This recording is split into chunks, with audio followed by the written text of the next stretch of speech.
Only one who hasn't made it my way yet. Tonight. Yeah, It's because of our great customers won't have me that 16. we are able to keep putting these events on, bringing these great authors to the store, and we are very grateful. I want to let everyone know that this event is being taped independently by Kevin, and just so you know that you might get famous. I wanted to announce a couple of events that we have coming up on Tuesday, August 12th at 7:30. Sam Stevenson with writers Adam Sobsey and Howard Kraft and photographer Leah Sobsey will be here with Bull City Summer, a set season at the ballpark. Time seems to be twisted. And on August 14th at 7:30, that's also a Thursday. That's a Thursday. Margaret Mayer will be here with her new book, Designated Daughters. And she is also going to be having a lunch event. So if you're interested in getting more information about that, see me after the program. If you'll take a minute to silence your cell phones, that would be great. That's one thing we don't want you to be famous for.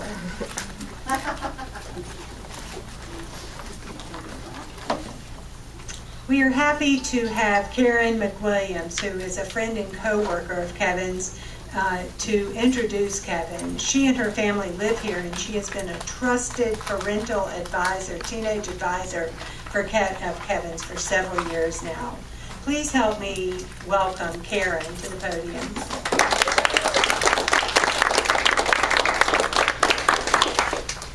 Thank you.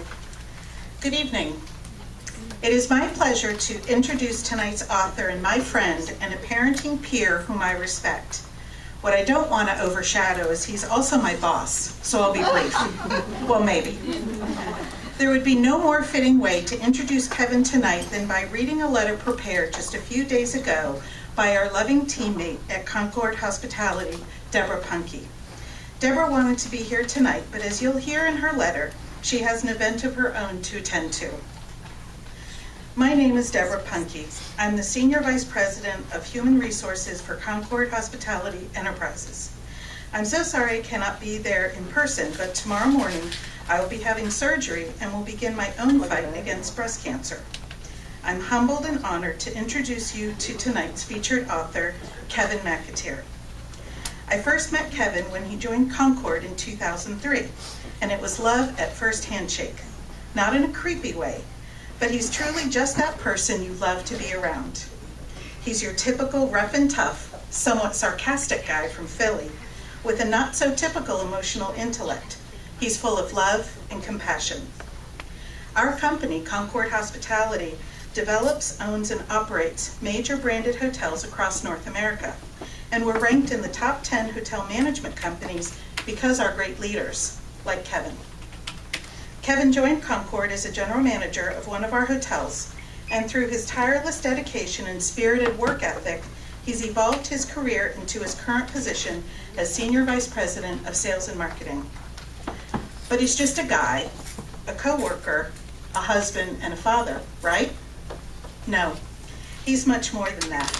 He's the daddy in the Daddy, Can You Make Me Pancakes book that we're so excited to talk about tonight. The book is about a young family's journey of building a life together, sharing laughter, love, and then the tragic loss of Pamela, Kevin's wife, and the heart-wrenching trials of a dad desperately trying to figure out how to live without his wife while raising 3 children and keeping her memory alive within them. It's written with such raw emotion and love, and it gives you hope of life after such a tragic loss.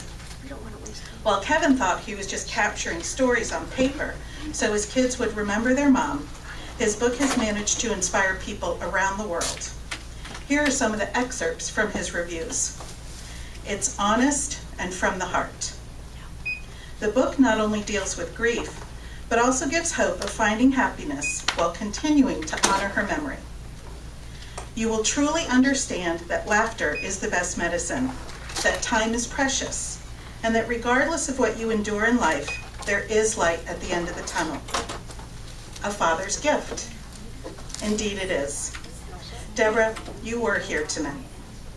Please join me in welcoming one of the people I admire most, self-proclaimed PhD, which in his world stands for Proud Husband and Father.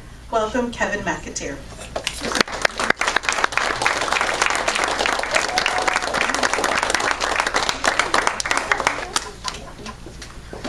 Thanks, Karen. Thanks, Deborah. I kind of figured if I asked Karen to introduce me and asked her to read Deborah's letter, she would bawl, and then everything would be good. So she didn't cry, so now for some reason I've got to suck it up and stick it on through. So it was funny. I mean, about an hour and a half ago, I started getting text messages from Deborah, who was at pre-op at Rex tonight. And it just goes to show you the kind of people that I work with. She just sent a text, said, "Hey, I'm at pre-op. Show time in an hour. Let's both kick cancer's butt." Wait, you know what I'm talking about. But I really appreciate the introduction. I would say I'm speechless, but that probably wouldn't be very convenient tonight since you all came out to hear me and have me talk a little bit about Daddy Can Make Me Pancakes. Karen said PhD, and yes, there's a spin on that wildly used term in the medical field that actually was a real turning point in my decision to actually make this a book and write it. I think it was sometime in early 2010. It was a good year after I had started documenting stories for the kids. And I was really becoming kind of quite serious about the notion that I should write this as a book.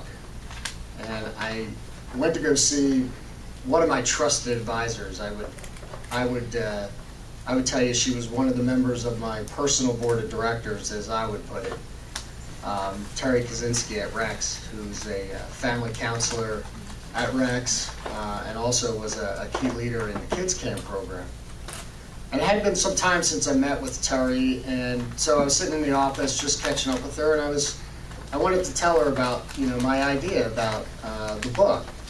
And so I told her, I've been writing these stories, and so therefore, there's a lot of people that we know that, if you will, kind of are characters in them or stars in them, friends, family, people I work with. And I said, every time I share one of these stories with someone, I hear the same thing. They say, "Kevin, you have to write this. You have to write this book. You have to tell this story. The world needs to hear the story about the McAteers." And going to see Terry was kind of one of those additional steps to find out, do I really need to do this? Is my head on straight? Is this the right thing to do? Well, Terry, of course, was supportive about the idea of the book on that day. And what I really remember from that was this piece of treasured information that I felt that she gave me. And that was when she said to me, "Well, Mr. McAteer," as she normally would, she said, if you think it's a good idea to write this book about your family story, I think you've always had the gift of being very self-aware of what you can handle and what you can't handle. And you've been really fortunate to have a lot of support, and your family have a lot of people around Raleigh that a lot of others don't have when you're going through such things. And so if you think it's a good idea, then I think it's a good idea, and you should do it. She actually went on to say, Terry and many of the people she worked with have been doing this, the job that she was in, for 20 years. And she said, there were a lot of books out there that I reach for to help support families that we take care of. And honestly, there's a lot of books out there that I pull down to try to find the answers that I don't think I have or experienced for families that are reaching out to us. She said, "Well, I'll tell you, I don't know that there's one that's written by a man, written just by a dad who just wants to share a story." She said, normally you'll find these books are written by women, moms, wives, doctors, counselors, and if it is a man, then he probably has PhD at the end of his title or MD at the end of his title. So she said, I think it would be refreshing for the world to hear your voice, and you do have a great story to tell. So Terry was right. There aren't a lot of books out there, and there's probably more now than there was 5 or 6 years ago when Terry and I had this conversation. But there aren't a lot that are written by men. And so, her point was that, the whole story will touch women. But it's a book that also a man may pick up because it came just from a dad. Not from a doctor, not from a counselor. So she was right. Go look at the shelves and all that, and it is a challenge to find. They're out there, but they're challenging to find. But Terry was wrong, because I was a PhD. I was a proud husband and dad. I was before cancer. I was when cancer hit our family. And I was, and am, today, remarried and still a proud husband and dad. So that part I was glad Terry was wrong. Because without that part of it, there really probably isn't a book. Because the whole book really is not just about the fight, but that there is hope and there is laughter and there's love at the end of it. So let me,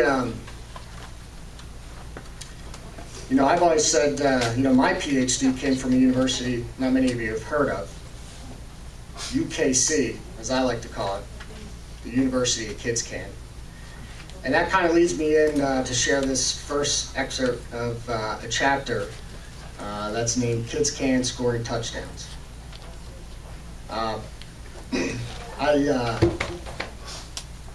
To be honest, I would say that, this chapter is brought to you by our sponsor, Kids Can, and the Rex Foundation, who, if you hurry up, are still taking donations for the Rex Foundation to keep Kids Can going. Because I got to be honest with you, it's fueling that type of program that really made the whole difference for the McAteers, and I think you'll get that in the story. So this scene starts, I promise you're going to laugh tonight, okay? But this scene starts with the first meeting that Pamela and I had with her doctor. And frankly, it was the first time that we had found out that she had leukemia. So this is that first night. Dr. Crane said, Pamela and Kevin, you're in the fight of your life. I know how important your kids are to you. There's a program here at Rex that will help you continue to be great parents to your children, but it'll also let you focus on the fight. I have this friend I work with named Terry, and I'd like you to meet with her in the morning. Terry runs a program that will help you deal with the children through this unfamiliar time. After meeting with Terry, about 2 days later, Terry passed the ball to Kids Can. That program teaches our kids at that time about chemotherapy, about cancer, and what had stricken their mom. Equally important though, Kids Can would teach me how to quarterback my family through what had become a game of life. If you win and you make it through, you move on in life. If you fail and you fall apart, well, there's much at risk, yes, including life itself. That first morning at Rex, chemo went to work to save Pamela's life. That week, Kids Can went to work to save our family. No matter how young they are,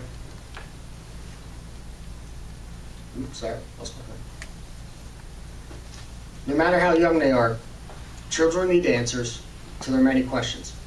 How do you explain leukemia to a 3-year-old? How do you tell a 1-year-old who's been attached to his mom his entire life why she doesn't have hair now?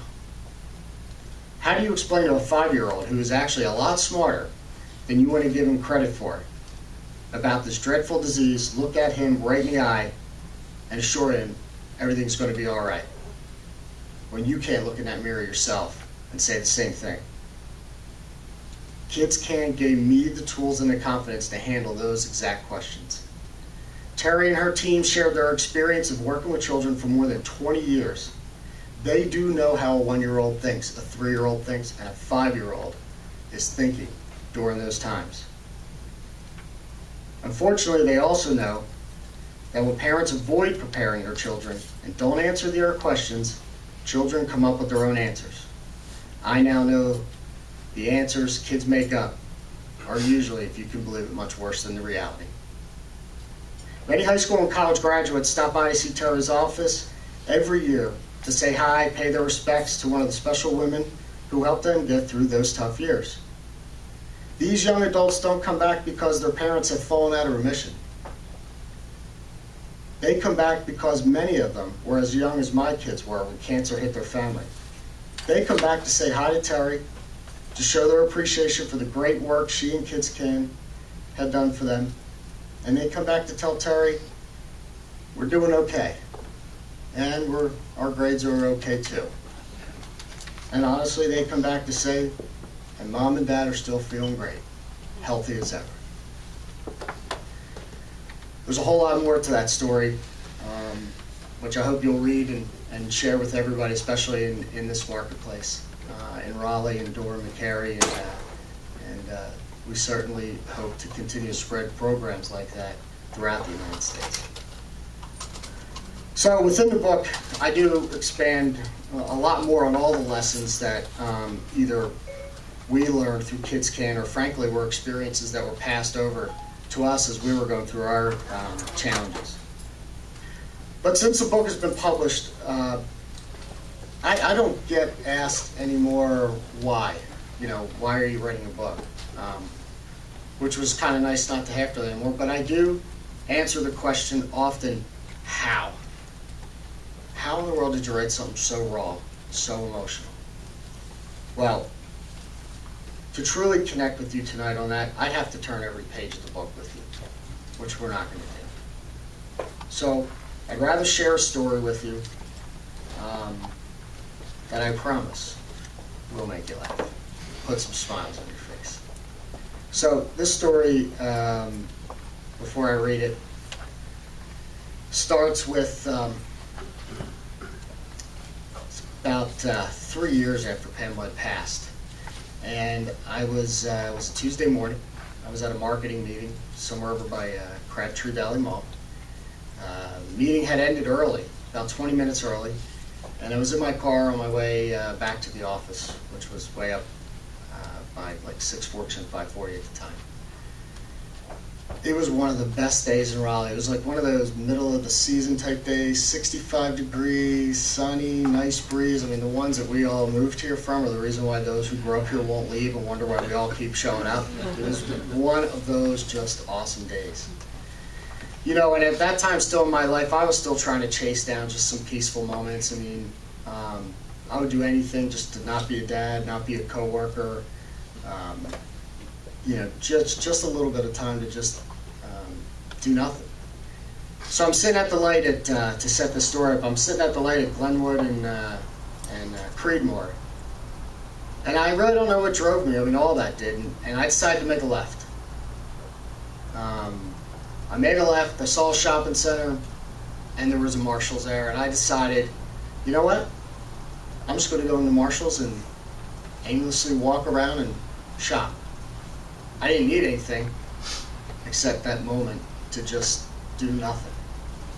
So I went into Marshall's. Never been in that store before.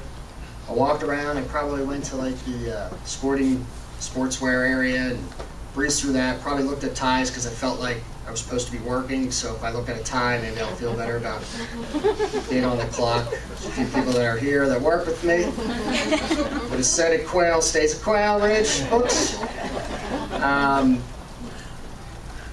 And I had started, I was with my wife now, Shayna. We had been dating for several months now, and we were pretty serious. And out of the corner of my eye, I saw the women's underwear section. It's Tuesday morning at like 11:30. Nobody's at Marshall's except for maybe the two people that work there. And so I decided to mosey on. That's kind of where this story takes over. It's called "It's Okay to Get Caught in the Women's Underwear Aisle." For those of you under the age of 18, it is okay for you to hear the story. Is your name Kevin? Suddenly the temperature in the store seemed to hit the roof. I felt my face turn all sorts of colors. I uncomfortably stuttered back, yes. In seconds, I went through my mental Rolodex of contacts, acquaintances, wondering, does she recognize me from work? Was she at that meeting? Oh my God, don't tell me. She knows me from the kids' school? Thankfully, she immediately explained. She said, I saw your article about you and your family. I was still kind of feeling numb, but now for a different reason.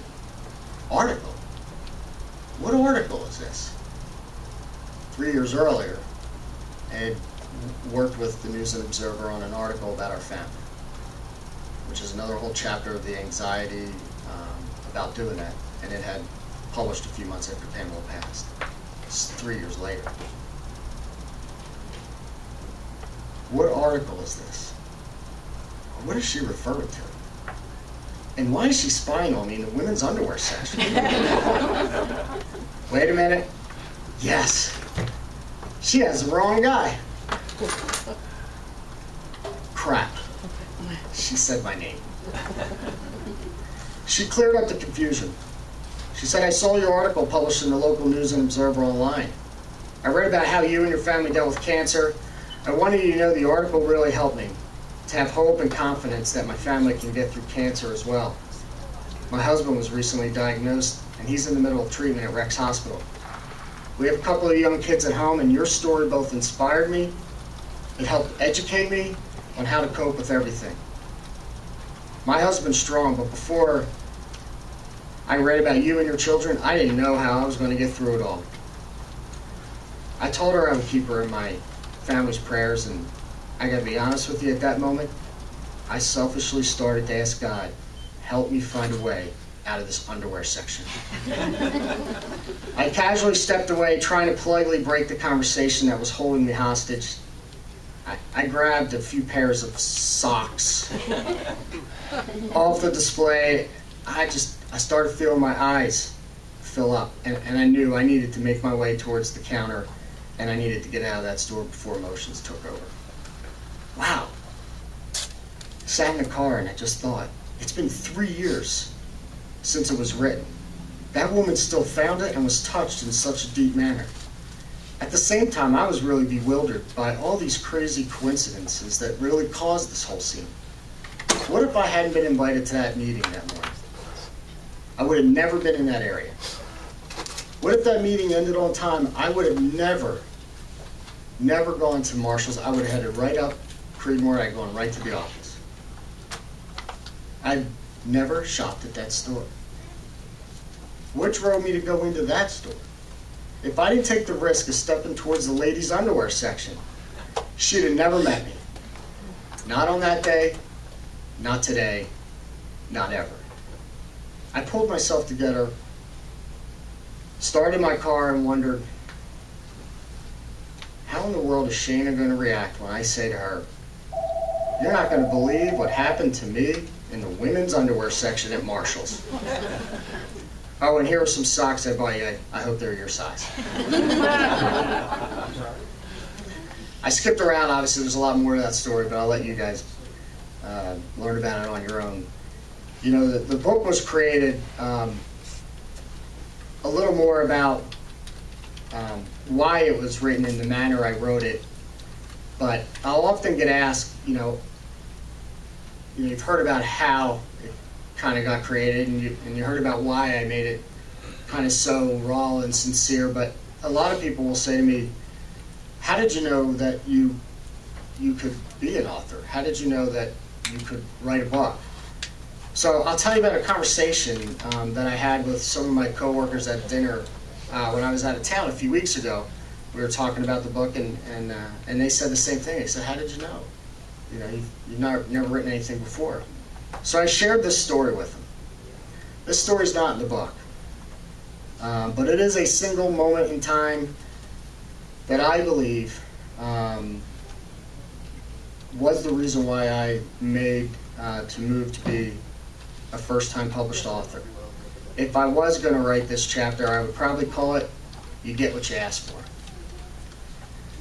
So even though at that time I had heard really from anybody I shared a story with, you need to write this book, everybody needs to hear it. It'll help so many people. To do something that you've never done before, I don't know about you, but you almost need to hear kind of the devil's advocate. You need to hear somebody give you kind of the counter side of it so that you know you're not crazy. You know, and you really can make a decision and weigh the pros and the cons. I started looking for people who I knew didn't know us, didn't know my family, didn't know our story, and I would share the stories with them. I tried to find people that I thought the book would help. Teachers, counselors, priests, people that, you know, don't wake up every morning and deal with cancer and deal with hospitals and all that. And I try to find someone to say, wow, this is a great story, but I'm not so sure it's a great book. But I never found it. So, talking to Terry and many others, I finally made the decision to start piling up stories, one after another. And I had been so serious about it now for probably a good year of starting to write a book in the voice that other people would want to read, not just the kids. It really, at that time, was turning from a scrapbook for them to a book for people I'll never meet, to read so that they can help others and it can help them. But I was at that stage now. I had to figure out how do I go from this paper here to a book that's sitting on the shelves at Quail Ridge Bookstore. I had no idea. I'm sure I probably could have figured out some of it, but I already had 2 jobs. The one at Concord, and I had the one at home. And there wasn't a whole lot of time to figure out how to start another business, was the way I looked at it. But I knew I wanted to pursue it, so I had a friend, and she gave me the phone number to Eddie Jones, at Lighthouse Publishing. Well, guess what? I called Eddie, and I got what I was looking for. I called Eddie, and he answered the phone. I said, Eddie, this is Kevin McAteer. I said, I'm writing a book about my family. Started to tell him about it. And so I'm looking for somebody to kind of help me because I'm in this blind spot. I really don't know how to go further. And I said, so I'm looking for someone to give me some honest feedback, give me some direction, and really help me try to figure out how do I even pursue this. Eddie said to me, he said, I'm sorry, about your loss and what your family's been through. It sounds like something that, your kids are going to treasure, and I'm sure a lot of people in your family will be glad that you did it. He said, but Kevin, you called me because the first thing you said to me is you wanted my honest feedback and to be totally candid with you no matter what. I said, yeah, that's right. He said, so I'm going to be candid with you. And he said to me, who the hell cares that you wrote a book? Why do I care that you wrote a book? He said, everybody's busy, right? We don't have a lot of time. He said, I'm really busy. He said, and if I look on that shelf, there are a whole lot of books for me to pull off and take up that 1 hour I may have, or that precious time that is so limited that I want to get away in a book. I think it's great what you want to do for your kids and your family, but why the hell do I want to choose you when there's a whole lot of authors up there who've written many books that I know will take me to another place and will fill that time? I thought 2 things at that moment. First thing I thought was, well, there you go. Devil's advocate, just answered the phone. Second thing I thought, Eddie Jones is a jick. A bad guy. I don't like him very much. It's nothing you haven't heard your dad say lately, But I didn't say it, but that's what I was thinking. Instead, I collected myself, and I started to proceed to try to tell Eddie why this book he needed to listen about, and that it wasn't just for my kids. As I said before, I think it's something a teacher could use. I think it's something for a priest. I think it's something for a counselor. I think it's something for an uncle. So I convinced Eddie at least enough that he said, okay. He said, I'll tell you what, send me your first 3 chapters. He said, I'll try to read them this week, and if I don't get through the first chapter or the second, I'm going to tell you. And I said, that's what I want to hear, Eddie. He said, okay. So that was a Monday afternoon. I can remember standing in my sunroom. It was a sunny day. because I can remember how angry I was when I got the feedback I'd been looking for about a year. And then it was around a Wednesday, I want to say, and it was a few days later, and I got a text from Eddie. It said, "I'm sitting in the dentist office about to go in for my procedure. I downloaded your stories on my Kindle, and you moved me. I don't get moved very easily. Call me next week." What Eddie probably didn't know is I didn't even know what the hell my first 3 chapters were. And I think he called it something like a pitch book or something. I'm like, I don't even know what that is. Like, this is not starting out well. I think I finally got him hooked to at least read these, and I don't even know what the heck he's talking about. But I sent him, I sent him the story of the UPS man, which I'm not going to refer to tonight, and neither are the other chapters that I sent him. But all I know is that on January 22nd, 2013, Lighthouse Publishing and myself signed an agreement, and we published a book together. So I'm happy about that. So thank you, Eddie.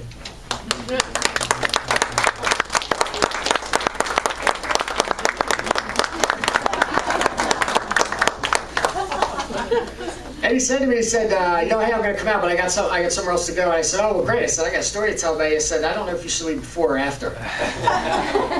At least young Whit was here, Eddie, so I, curtailed my comments a little bit. Then I met his son and his wife, so I had to really be careful. So I do thank that. If you guys ever want candid feedback, I know his number.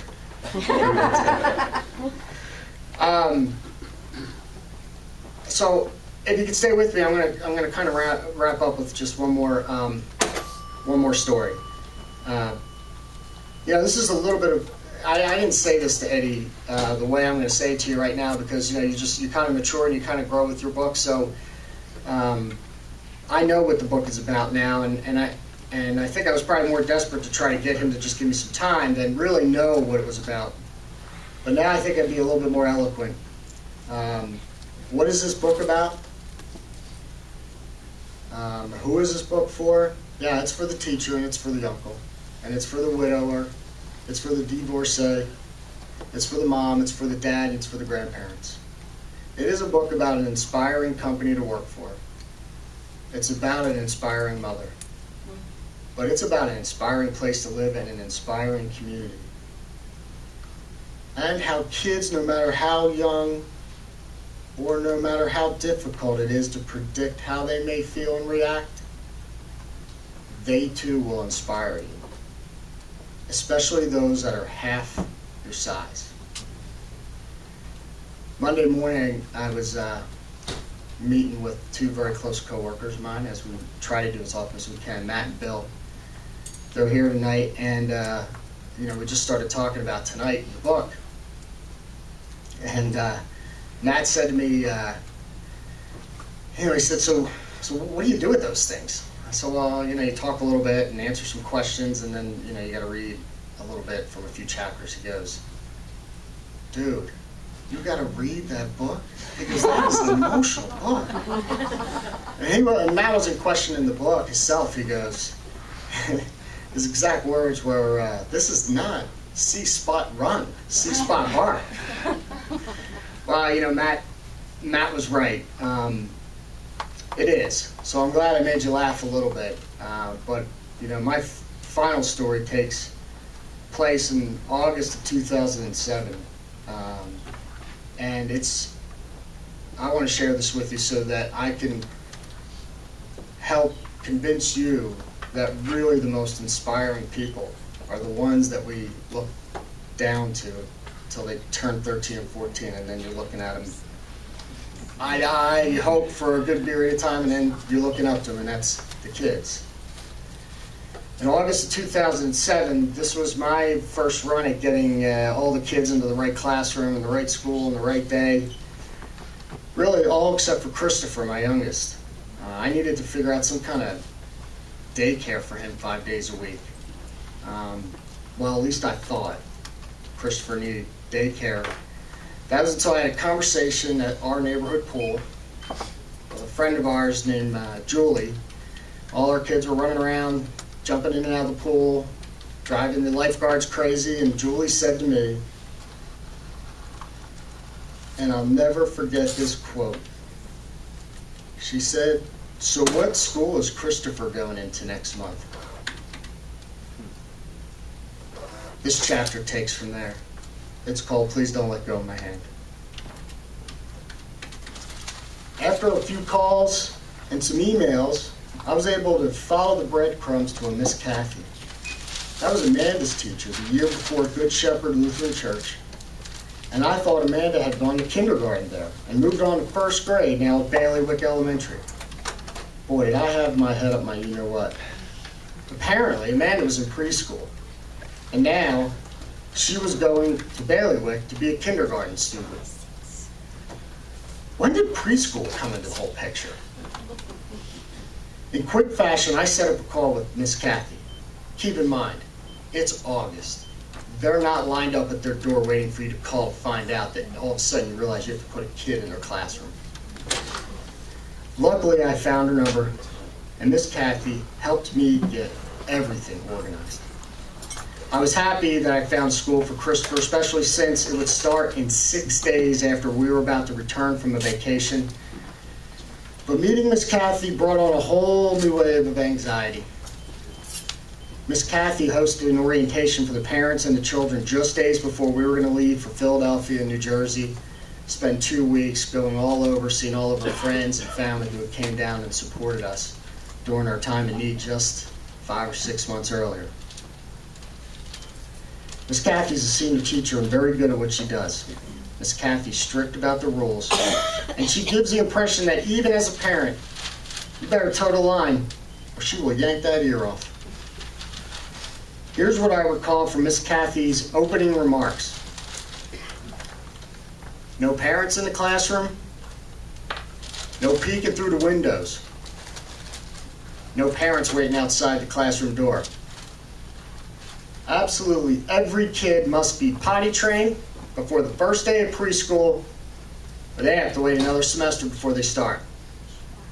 Great. So now in 3 weeks, I had the following assignments to get my little guy on the right track, or I risk beginning an educational lifetime of disappointment. So glad I saw Julie at the pool that day. Assignment 1, I had to get Christopher out of the crib and sleeping in a bed. Unfortunately, we were going to be sleeping in a different house almost every 2 days while we were on vacation. Number 2, had to get him out of pull-ups, totally potty trained, while we're on planes, trains, and automobiles. If you haven't done that lately, first thing they say is keep everything else completely structured. Assignment number 3, figure out how I was going to instill in him the confidence to let go of my hand and enter into that room full of strangers on the first day of school, and without his mom by his side. D-Day arrived.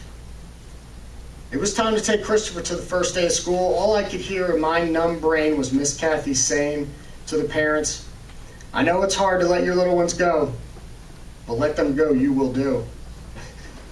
She asked us to trust them and trust us that what would happen on day 1 would be best for the kids and best for the parents. We will not let you even come in the doors of the school. We will meet you out front, and we will take your children in, but we will embrace them. CJ, as we call Christopher because it's such a long thing to write out, his name's Christopher James. CJ was excited about school. I mean, what kid's not fired up about shopping for a new book bag, number 2 pencils, notebooks, a Star Wars lunchbox, and tons of erasers that they're never going to use. I think it was for him kind of a feeling of taking the next step to manhood. But as parents, we all have witnessed that young child who loses control of their emotion. They kick, they scream, hanging all over their mothers or their fathers for dear life. Tons of other students and proud parents watching as this parent just tries to peel them away, to turn them over to the warden. I meant teacher. For the teachers in the room, sorry. Oh man, that was a real life movie scene I just couldn't pray enough to just let Christopher and I avoid. There we were, pulling into Good Shepherd's parking lot. Not only was this day 1 of school, but to add to the emotional stress, Christopher's classroom would be the one closest to the church where his mother's funeral service had been 6 months earlier. We stood in the background of a growing crowd of parents, mostly because I just wanted to avoid being spotted. I also didn't think I could handle it if someone recognized me and said, "How are you doing?" Or even worse, what if they didn't know Pamela had passed? And they went up to Christopher and they said, "Where's your mom?" The door swung open, out came Miss Kathy, and an army of teachers yelling, "Welcome to your first day of school. All right, parents, it's time for us to take your children." Oh my God, my heart began to race as I watched so many mothers hugging their little ones goodbye. I turned to Christopher, we locked eyes, and I slowly bent down to hug him.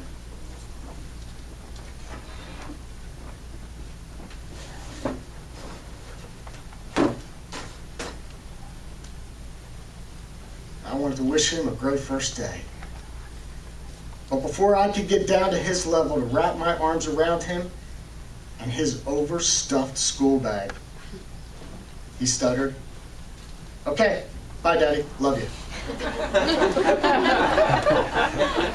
In less than a second, he pried himself from my hand, and all I could see through the dust kicked up from his jogging to Miss Kathy was the blur of this red backpack.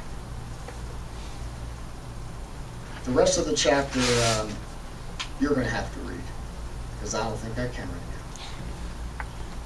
But I can give away this red backpack, which has enough pancake mix in it and syrup to make an entire family very, very happy, or at least make some dad look really, really good. Got to take some questions, and I am more than happy to answer anything you want to ask me. And whoever wants to step up first, this book bag is yours with all the pancake stuff in it, and this really, really rare copy of Daddy, Can You Make Me Pancakes, because it's actually the very last one before Eddie and the team at Lighthouse printed it officially, and in here is highlighted all the stories that I read to you tonight, so you can have that and I signed it for you as well. And that's Daddy, Can You Make Me Pancakes?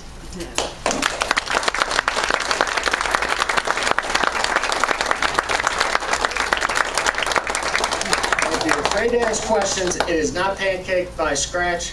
You just pour some water in and you shake the thing up and let the sun is good to go. So I wouldn't do that to you, Mike.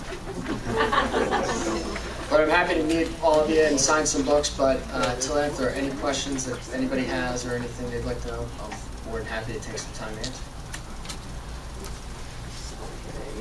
Yes? You don't remember me, but I lived through that whole story, and I'm so glad to see you're doing well. Thank you. Kept up with taking it for another year. Good. Thank you. I do remember you. Yep. Shared a hallway. That's right. How long did it take you overall to write the book, and where did you find the time to do it? That's a good question. I do get asked that a lot. You know, once it got published, I realized I better know the answer to those questions. It took 5 years to write it, and that's when, you know, shortly after Pamela passed, the first few things I did was, you know, grab every DVD you can find, or cassette tapes, and just put them on the DVDs, right? Make sure you find all the pictures, you know, anything to try to make sure you didn't lose anything to show the kids. And then I realized, like 3 months later, well, geez, there's a lot of stories that, you know, aren't in those pictures and those videos, and there isn't a family member that can tell the story, because I was the only one there, or it was her and I. I mean, there are a lot of stories people pass on. So I started to write stories, but, you know, only with the intention of adding them to the photo albums and everything else. And then about a year later, I got really annoyed because I just wasn't getting it done, because, you know, I was a single parent of 3 kids with a job, and I traveled 50% of the time. You know, so probably every birthday, every New Year's Day, every anniversary of Pamela going to heaven, man, I just beat myself up and go, man, you got to write this stuff. So I did. I committed to it. It was about 5 years before the book was published, and I wrote 1, 2, 3 in the morning, 4 in the morning, 5 in the morning, 6 in the morning, 7 in the morning. Whenever I woke up, once you get committed to something like that, you just wake up and your mind starts going and you don't fall back asleep. And shortly after I started doing that is when people stopped waking me up at 3 in the morning wanting apple juice.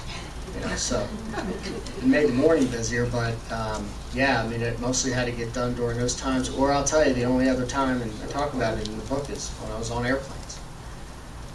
I was I love crowded airplanes and I love delays. It is a overwhelmed single parent's favorite place to be. So I could sit in a plane all day long, completely crowded, and I felt like I was all alone. It was great. So that's where I did most of it. Hey, Tim. Just a second. Yeah. Everything Kevin has said tonight about the book is true, but there's one aspect of the book that he hasn't mentioned, and it really was probably the reason we decided to publish the book, the reason we decided to sign the book contract. And those don't come easy, as he alluded to. But when people ask me what this book is about, Daddy, Can You Make Me Pancakes, I tell them it's a love story, because that's really what the book is about. It's about one man's love for his wife, her love for him, their love for kids. And that's rare. It's becoming more rare in the publishing industry. And that's a universal story, and it's one that we think continues to need to be told. And I think you've done a great job with it. And I am going to step out of it. Thank you.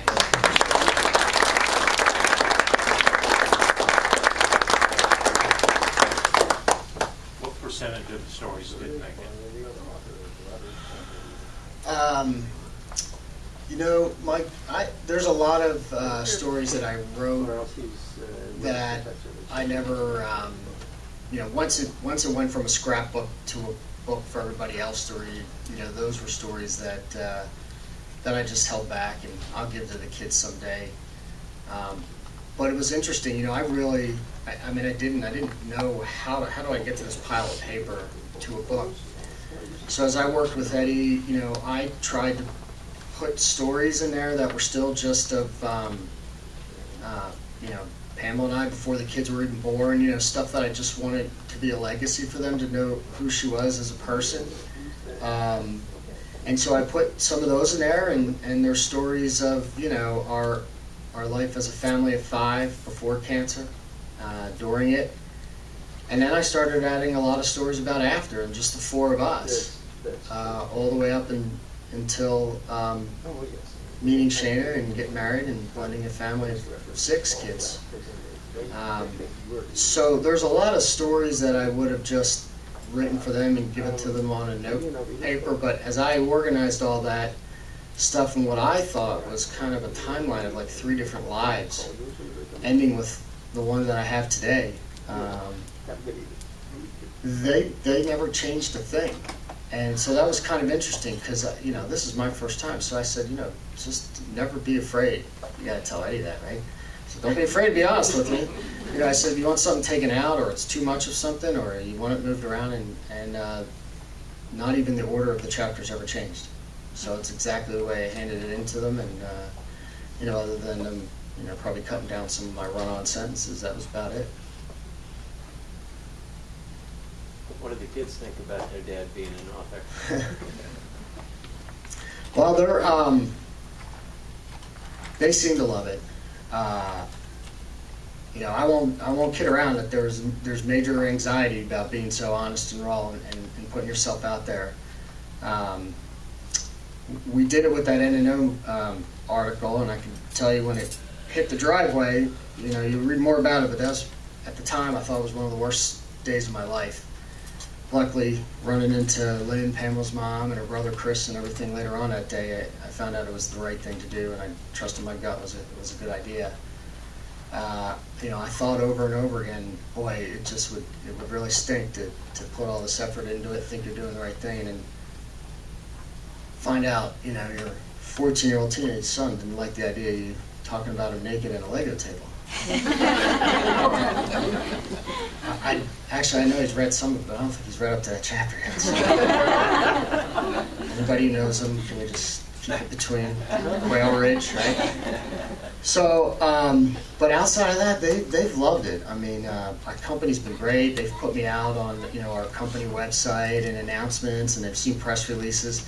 And I think, like, even as crazy as it sounds, that very unfortunate day that there was an obituary to read, I thought of hiding that thing, and I just left it on the kitchen table to just, let life play out. I mean, we all knew what we had to deal with, and you know what? They were young, right? But the coolest thing to them was that they saw their name in the paper.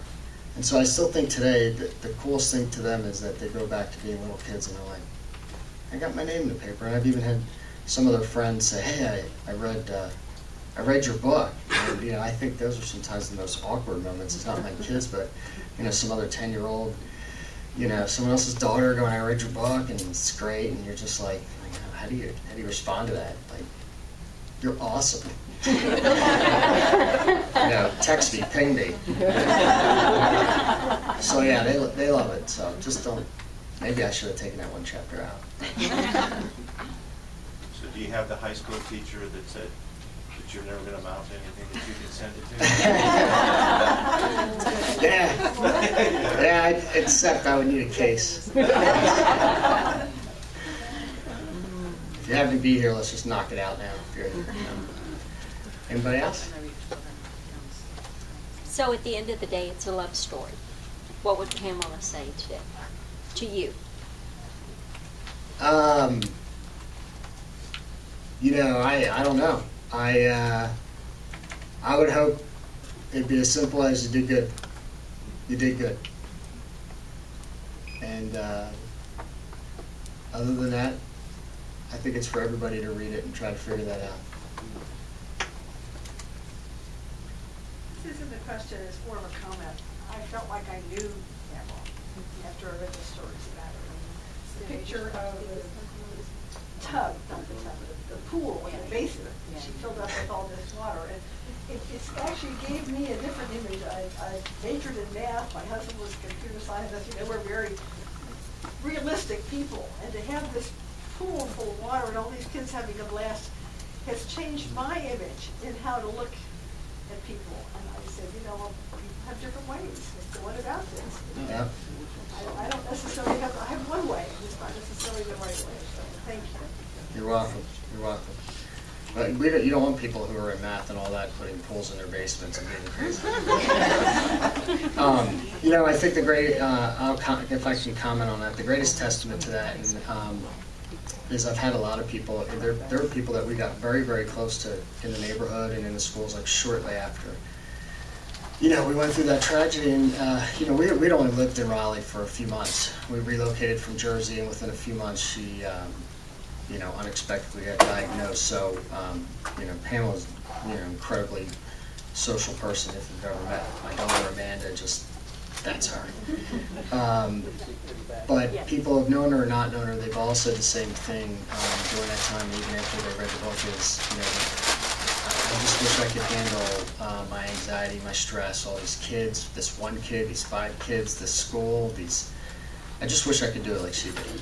And she just had this carefree way about her, so you'll definitely get that through. I do it all the time. But you know what, I can't meet up to that level of doing the right thing, putting the kids first and really forgetting about all the other stresses in life, but she did it all the time, so even then. That comes across. Yeah, that's good. I'm glad. Anybody else? Yes? What about your wife?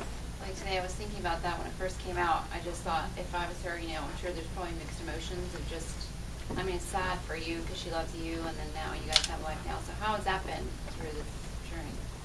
Yeah, I'm glad you said that. And I think the reason why I made sure, I don't know if there's a book if I don't